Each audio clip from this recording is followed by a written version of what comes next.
धन्यवाद। आप सभी इस कार्यक्रम में शिरकत कर रहे हैं। पहला सवाल संजय चौधरी जी आपसे, जितनी उम्मीद थी क्या उतना डिलीवर हुआ या फिर स्लैब में परिवर्तन करके आपने इधर का उधर किया और जनता के सामने पेश कर दिया? ब्रजेश भाई, सरकार का काम होता है कि टैक्सों को सरल करे और आम आदमी तक उसका लाभ पहुंचाए। केवल जीएसटी नहीं, इसके पहले सरकार ने इनकम टैक्स में भी जिस प्रकार का परिवर्तन किया, उसके स्लैब को बढ़ाया, और दूसरा ये जो जीएसटी में परिवर्तन किया, ये सरकार के जो टैक्स का इंफ्रास्ट्रक्चर है उसे और सरलीकृत करते हुए आम आदमी तक, सामान्य जन तक इसके लाभ को पहुंचाते हुए भारत में सभी लोगों की भागीदारी सुनिश्चित करने की मंशा है। देखिए, टैक्स के सुधार को लेकर पूरे देश में चर्चाएं होती रहती हैं। ये जब जीएसटी आया तब 17 से ज्यादा डायरेक्ट टैक्सेस थे, 13 से ज्यादा ऐसे टैक्स थे जो इनसे जुड़े हुए थे।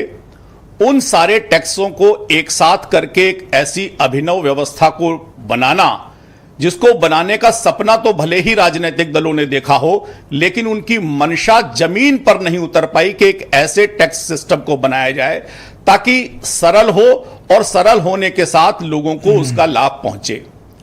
इसमें छोटे किसान, आम आदमी, छोटा उपभोक्ता, शिक्षक, छात्र, ये सारे के सारे वर्ग को इसमें फायदा मिला है। सामान्य रूप से जिस प्रकार से देश में लोगों का फीडबैक आ रहा है, लोग इस बड़े परिवर्तन के हिमायती हैं, उनके साथ खड़े हो गए हैं।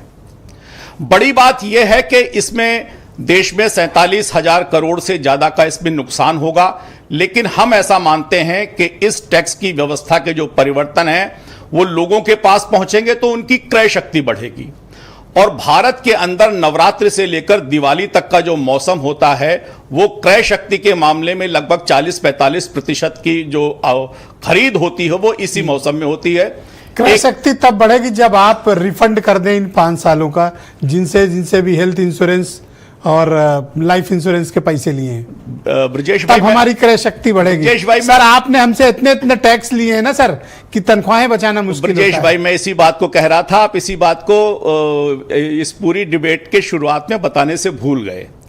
इसमें हम रजिस्ट्रेशन पर भी, इसमें हम रिफंड पर भी, और इसमें जो रिटर्न है उसमें भी हमने इसमें परिवर्तन की रास्ते खोले हैं। यानी जो हमने पहले लाइफ इंश्योरेंस किया आप हमें वापस करोगे? देखिए, इसमें क्या था, या 22 तारीख से लागू होगा? नहीं, ये तो होगा, लेकिन जो रिटर्न्स में देरी आ रही थी, उसके प्रोसेस में जो विलंब होता था, उसमें जो कॉम्प्लिकेशंस थे, इसमें भी हमने उसे संशोधित किया। और अच्छी बात साहब कहो ना कि 6 साल का पैसा आप गड़प कर जाओगे हमारा टैक्स का। देखिए, देश में जो भी व्यवस्था है वो आगे से लागू होगी, उससे लोगों को लाभ मिल रहा है, और न केवल किसान को, न आम आदमी को, न बच्चों को, भविष्य को, स्वास्थ्य को, सामाजिक सुरक्षा को जो बेहतर मौका मिलने वाला है, जो लाभ मिलने वाला है, मुझे लगता है कि वैसे मैं आपके बोल्ड कदम की सराहना करता हूं।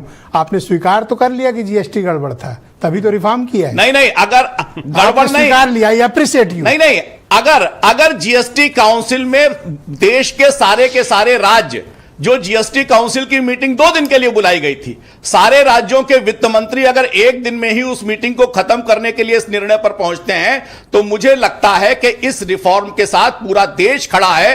और क्रेडिट आपने अकेले चाहिए। मोदी जी ने लाल किले से फिर क्यों कह दिया जब जीएसटी काउंसिल की मीटिंग नहीं हुई थी? अब आप कह रहे हैं काउंसिल कर रही है और एक तरफ कह रहे हैं मैं कर रहा हूं। सहमति बनाई है, और सहमति, सर ये कहो ना कि जीएसटी काउंसिल माने नथिंग, कोई औकात नहीं है। सहमति, देखिए, सहमति बनाई है, और अगर सब लोग उस पर मोहर लगा रहे हैं तो इसका मतलब क्या है?